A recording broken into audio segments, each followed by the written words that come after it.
I'd say I'm a surf artist, surf lifestyle. So how did you get started doing the surfboards, what, graffiti, everything? Everything.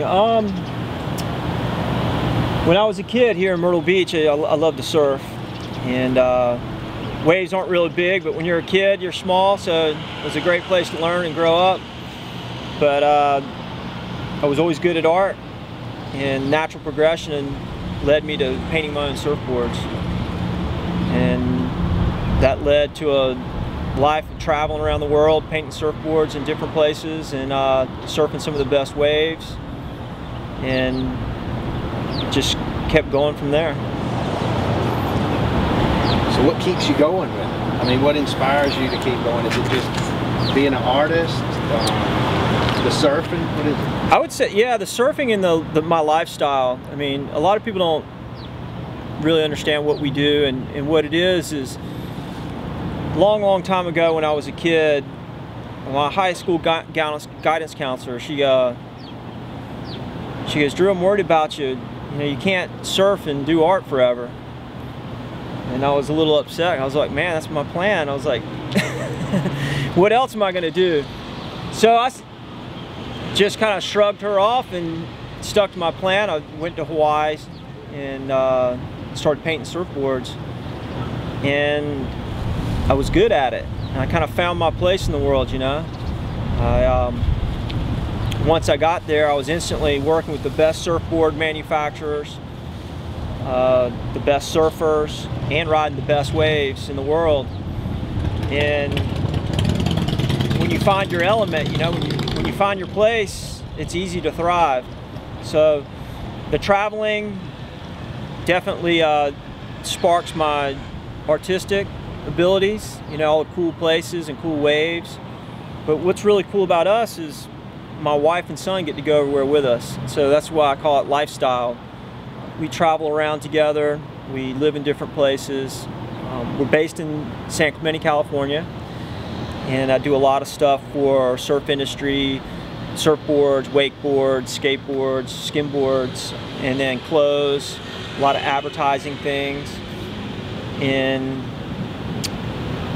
you know, we pick up work wherever we are, so it's all different, and that keeps it exciting.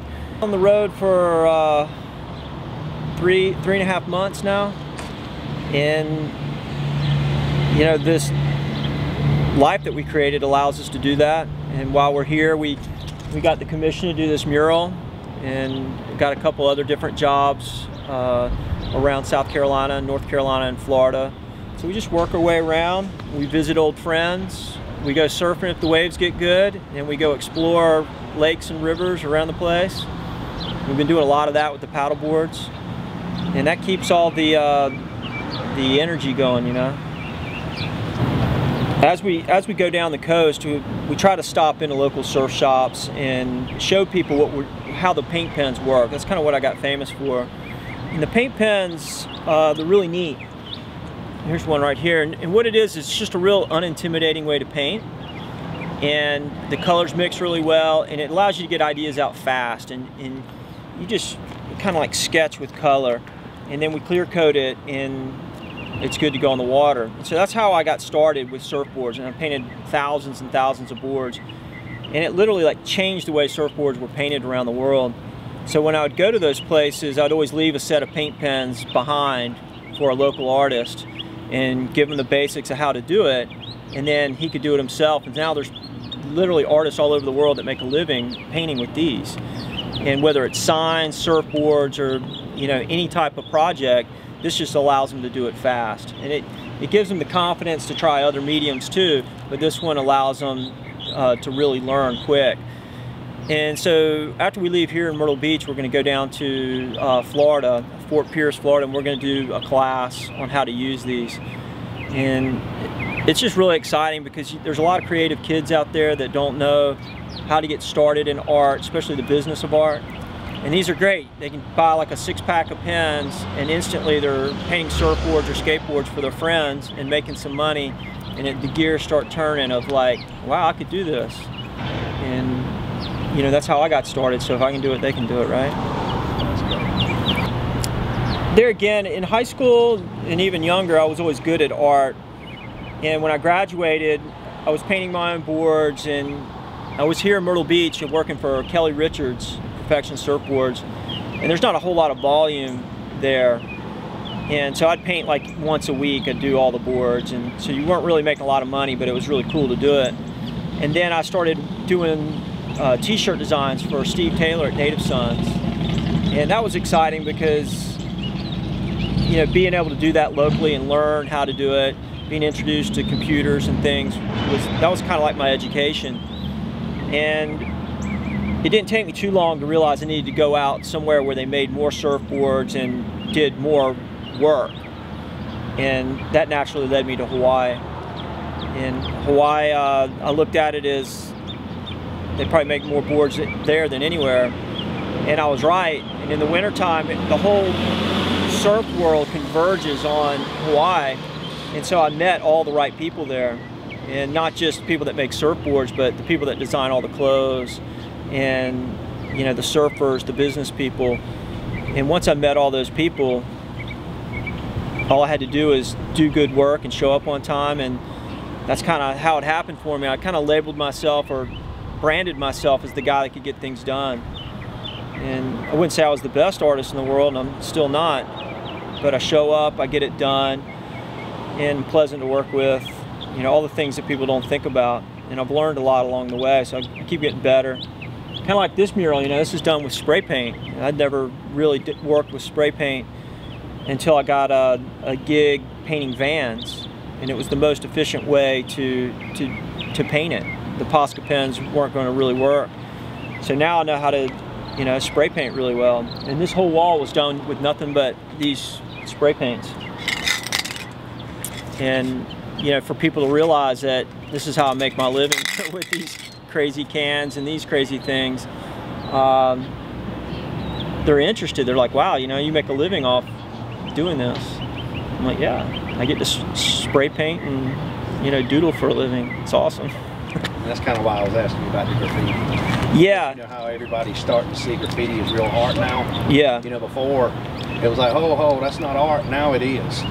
Yeah, and it's just another means to an end. I mean, the guys that I know that are doing graffiti, I wouldn't even call it graffiti anymore. I mean, you got the lettering guys and real artists. And for big projects, I mean, these things are great. I mean, you can cover a lot of area, and it's just another medium that these guys started out with when they were young. And kind of like the Posca pens for me were so good, they allowed me to learn how to paint, how to get my colors down, how to do composition. And, you know, my friends that are all the graffiti guys, that's how they learned with paint, with this spray paint. So they just paint right on the wall, and that's how I do it. I sketch with the paint. And that talent now, they can paint with anything. They can use oils. You know, those guys are so talented. And just for the larger scale stuff, you need something that you can get the color on the wall. So we know kind of what you're doing now. What's next for Drew Brophy? More of the same. It's coming up on winter, so I'm excited to get back to California and maybe chase some big waves. That's kind of like my passion, is to push myself in bigger and bigger conditions. And the wintertime swells are a lot bigger than the summertime swells. And so that means getting all my boards ready, my wetsuits ready, and getting my truck ready. And when the call goes out that the surf's going to be big, I got to get on the road and go to the places where the waves get big. And that'll inspire the next round of art. And maybe take me to some new places that I haven't been yet. I think my best advice to artists that, you know, want to give it a go, being a professional artist, they need to realize that it's a job. That, you know, I wake up every morning, how am I going to make money today?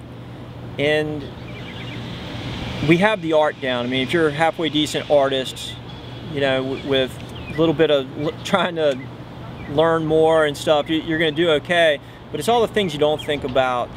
And that advice is, you know, learn how to manage your money. Try to be as professional as possible. Don't have a, you know, message on your answer machine, hey bro, I'll be here. You know, say, howdy, I'm Drew. Love to work with you. I'm not here right now. give me the details of the job, and I'll give you a call back. Thanks for calling. You know, just being professional, letting people know that you are an artist, not you know, not halfway doing it. We always say there's no plan B. This is plan A. This is what you're going to do. I'm going to be an artist. So you brand yourself as an artist. You tell everybody, yeah, this is who I am. I do art for a living. I'm a professional artist. Here's my card. And you know, being able to get things done. If you say you're going to get it done, get it done. Nobody cares how good it is if it's not done. So, you know, there's lots of things to learn as an artist, but hey, you got to stick it all out there and, you know, live your dreams. Give it a roll.